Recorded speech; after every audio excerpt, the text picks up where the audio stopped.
Salut tout le monde, c'est Fingard. Aujourd'hui, vidéo un petit peu spéciale où on va parler de YouTube. Et comme le titre l'indique, c'est pourquoi ta chaîne YouTube ne fonctionne pas. Et si je te disais que ta chaîne fonctionne déjà mais que tu t'en rends pas compte? Alors sur Facebook, sur Twitter, etc., je vois pas mal de gens se plaindre qu'ils ne font pas assez de vues à leur goût alors qu'ils viennent tout simplement de commencer et que ça fait pas 5, 6 ans, 7 ans qu'ils sont sur YouTube. Et je trouve ça tout à fait dommage de penser ainsi. Ok, tu fais 50 vues par vidéo, ou moins, ou un peu plus, et tu te plains. Parce qu'on est tellement habitué sur internet de voir des millions de vues partout, on se dit que c'est énorme alors que pas du tout. Les gros youtubeurs sont qu'une infime partie. C'est la partie émergente de l'iceberg. Et tout le reste, c'est des petits youtubeurs comme toi, comme moi, qui font des vidéos par plaisir, et qui des fois gâchent ce plaisir. Et pourquoi? Parce qu'à force de se plaindre et de se dire « Oui, vas-y, je vais continuer dans 6 mois, ça va décoller, je vais faire 20 000, 30 000, 200 000 abonnés. » Cette définition de « ça va marcher », elle est un peu aliénée à l'heure d'aujourd'hui. Et je vais t'expliquer pourquoi. On va prendre le cas d'artiste. Tu fais de la musique et tu vas faire des concerts. Tu as 10 personnes devant toi, tu vas commencer comme ça. Et ensuite, par la suite, tu vas jouer devant 50, 100, 200 personnes, ou même beaucoup plus, comme moi j'aurais pu vivre auparavant quand je faisais du son. 50 personnes, c'est déjà énorme. Et pourquoi je te dis ça, c'est un peu pour nous ramener à la réalité. On va oublier pendant quelques instants qu'on est sur internet. Bon, ça va pas être évident. Tu prends 50 personnes devant toi. Tu vas parler devant 50 personnes. T'imagines un peu le stress déjà que ça peut quand tu fais ça pour commencer? Purée, également le bonheur de pouvoir parler devant des gens. Mais comme justement on est sur le net, on s'en rend plus compte. Parce qu'on voit des chiffres, on voit parfois des commentaires, pas toujours, et on se dit, ok, une vue, c'est rien. Il faut savoir rester posé, c'est ça que j'essaye de vous expliquer tout simplement. Parce que c'est pas en forçant les choses que ça va marcher, et si ça se trouve, tu vas faire des vidéos pendant des années, et tu n'auras pas les mêmes vues que les plus grands youtubeurs.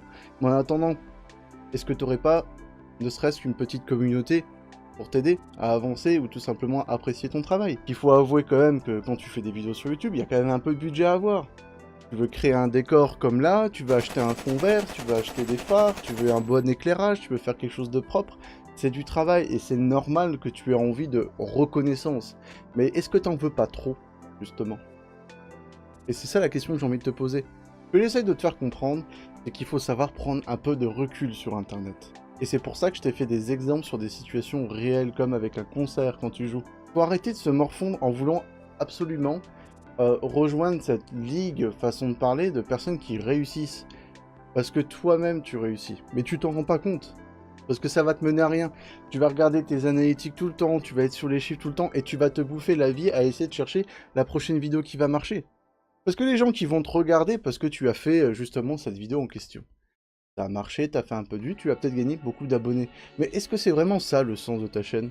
Est-ce que c'était un truc basé sur Momo? Est-ce que c'est un truc réaction? Est-ce que c'est vraiment ce que tu veux? Et c'est ça aussi une question que j'ai envie de te poser.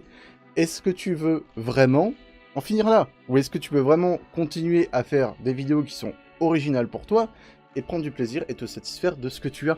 Alors je veux faire un peu le gourou qui veut t'expliquer tout simplement qu'il faut être humble, qu'il faut profiter de la vie. Ah ouais, il y a des gens qui vont me prendre pour un mec chiant et si c'est le cas, je vous emmerde. Parce que de mon côté, moi je me satisfais très bien de ce que j'ai. YouTube, c'est quelque chose qui est vachement aléatoire. Tu sais jamais quand ça va marcher, que ça va pas marcher, c'est un facteur de chance. Et je pense que je vais te laisser le lien de la vidéo de Dirty Biology parce que ça aussi, ça va te remettre les choses un petit peu en place. Et ça, c'est la deuxième partie que je veux aborder. C'est le like for like et le follow for follow. À quoi ça te sert? Ok, pour avoir un nombre de chiffres d'abonnés, etc. Moi aussi, je pourrais faire ça, hein. Je ferais ça tous les jours. Et ça y est, tu peux monter ton nombre d'abonnés. Mais ça sert à quoi d'avoir des personnes qui sont abonnées à ta chaîne s'ils ne le sont que par intérêt pour que tu puisses aller sur la leur? Alors, il y a quand même des gens qui vont défendre en disant « Oui, mais tu peux faire des belles rencontres comme ça, tu peux trouver des bons youtubeurs. » Non, je ne vais pas dire que les gens qui font du like for like et du follow for follow sont automatiquement des personnes mauvaises. Ils peuvent très bien faire un beau contenu et faire ça en même temps. Mais est-ce que c'est si bien que ça de vouloir donner l'impression à d'autres personnes qui sont un peu, j'ai envie de dire, désespérées d'avoir des abonnés, de leur faire miroiter le fait que tu t'intéresses à leur projet pour qu'ils s'intéressent au tien? Est-ce que c'est pas un peu malhonnête, quelque part? Et ça, il faut en parler aussi. Et c'est pour ça que j'ai tendance à me prendre la tête avec certains d'entre vous, hein, parce que je partage sur un bon nombre de groupes, certes. Peut-être on va dire que je le cherche, mais quand je vois des gens qui publient simplement leur chaîne en commentaire sur ta publication, Ça n'a aucun intérêt, je n'irai jamais voir tes vidéos. Et les gens, c'est pareil. Et c'est pas non plus parce qu'il y a des gens qui vont commenter ma vidéo dans la publication que toi, tu as partagé la tienne, que les gens, ils vont regarder, les gens, ils s'en battent les couilles. Tout simplement. Et ça, il faut que tu arrives à t'en rendre compte aussi. Tu me verras jamais faire du like for like et du follow for follow. Je préfère rester naturel, y a pas de souci. Parce que ça ne t'apporte rien, mis à part te la péter devant les autres, c'est quoi l'intérêt? Est-ce que tu fais vraiment du bon contenu? Je reprends encore un exemple, j'ai 500 abonnés. Avec ce nombre de personnes, je ne fais pas forcément 500 vues tout le temps. Parce que des fois ça n'intéresse pas. Parce que des fois ça intéresse. Et d'autres parce qu'il y a des nouvelles personnes qui viennent. Je vais prendre un exemple de mes dernières vidéos, je vais les afficher certainement ici ou là, je ne sais pas où. Je fais pas spécialement de vues. Mais je suis content parce que qu'est-ce que j'ai fait avec les 30-40 personnes qui m'ont parlé? On a eu un partage, j'ai parlé de la DDR, bah j'ai eu quoi? Bah j'ai eu des gens qui étaient fans de la DDR qui sont venus me parler, et on a pu avoir un échange. Est-ce que c'est pas ça, réussir sur YouTube? C'est de pouvoir faire un contenu qui te plaît, pouvoir le partager avec d'autres personnes, et avoir un minimum de retour assez pour que tu sois content, et que tu te dises, voilà, j'ai fait marrer quelqu'un, une personne. Il y a une personne qui a vraiment kiffé ma vidéo. Est-ce que ça t'apporte pas vraiment une satisfaction? On va pas parler de fauchetonnerie de faux cul, parce que là, dans les commentaires YouTube, on va en trouver toute une ribambelle. Il va aussi placer ribambelle. Il faut arrêter de penser par intérêt sur YouTube. Ça ne fonctionne pas. Voilà, ça ne fonctionne pas réellement. Si tu ne fais pas ce que tu aimes, ça ne marchera jamais, vraiment. Tu pourras faire des vues, tu pourras avoir des abonnés, mais est-ce que tu t'éclates vraiment dans ce que tu fais? Est-ce que tu t'éclates à faire des vidéos, ou est-ce que tu t'éclates à faire des vues? Là aussi, il faut y penser. On est sur Internet où on a l'habitude que tout devient viral. Mais moi, je préfère pas penser comme ça. Je préfère pas me dire que pour qu'une vidéo réussisse, il faut absolument qu'elle fasse des milliers de vues. Il faut que tu partages ce contenu avec quelqu'un et que tu t'éclates. La troisième partie dont je voudrais parler, c'est n'achète pas des vues, n'achète pas des likes, et encore moins des commentaires. Mis à part satisfaire ton ego, tu ne satisferas personne d'autre. Parce que ces sites-là, ils sont faits pour t'arnaquer.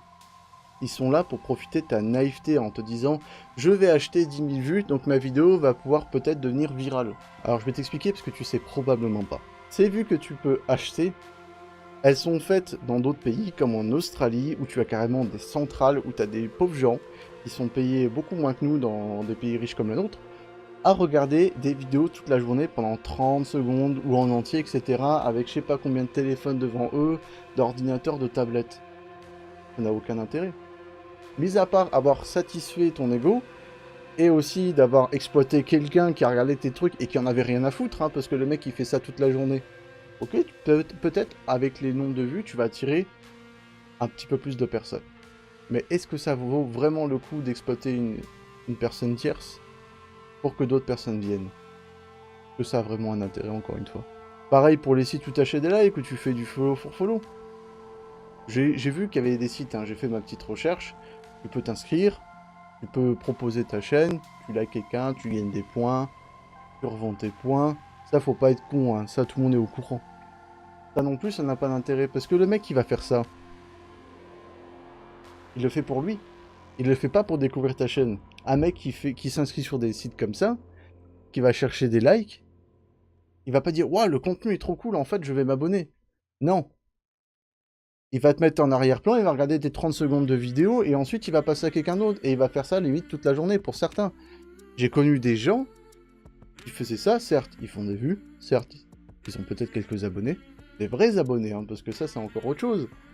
Parce que si t'as des abonnés morts qui font ça juste pour que tu t'abonnes à leur chaîne, ça change rien, ça n'a pas de sens. T'es dans le faux, encore une fois. Je sens que cette vidéo va être longue. Enfin voilà, je pense avoir fait un peu le tour de ce que je pense par rapport à YouTube en ce moment.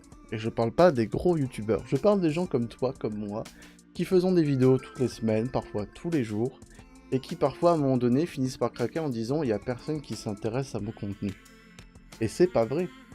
T'as 30 personnes qui regardent ta vidéo. Remets-toi les exemples que je t'ai mis en tête.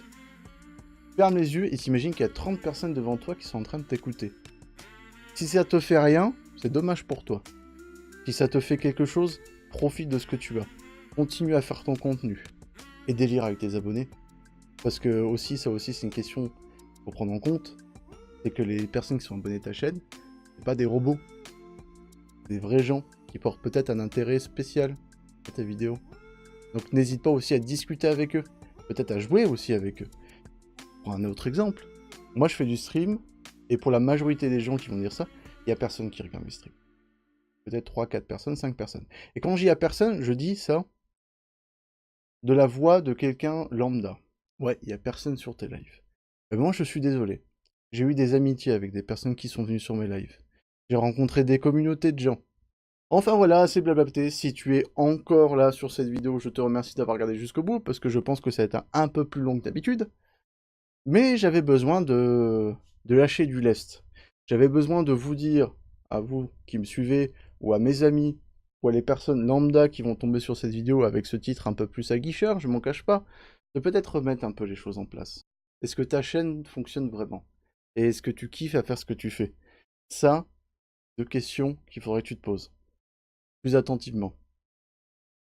C'était tout pour moi, je vous retrouve la semaine prochaine pour une vidéo, certainement sur un jeu d'horreur. Ceux qui me suivent sur les streams sauront lequel, je pense. Et il y aura aussi une critique sur les Sims 4, parce que j'ai pu découvrir ça aussi sur les lives, et j'ai trouvé ça vraiment excellent. C'était tout pour moi, c'est Fingard, et je vous dis à la semaine prochaine. À ciao.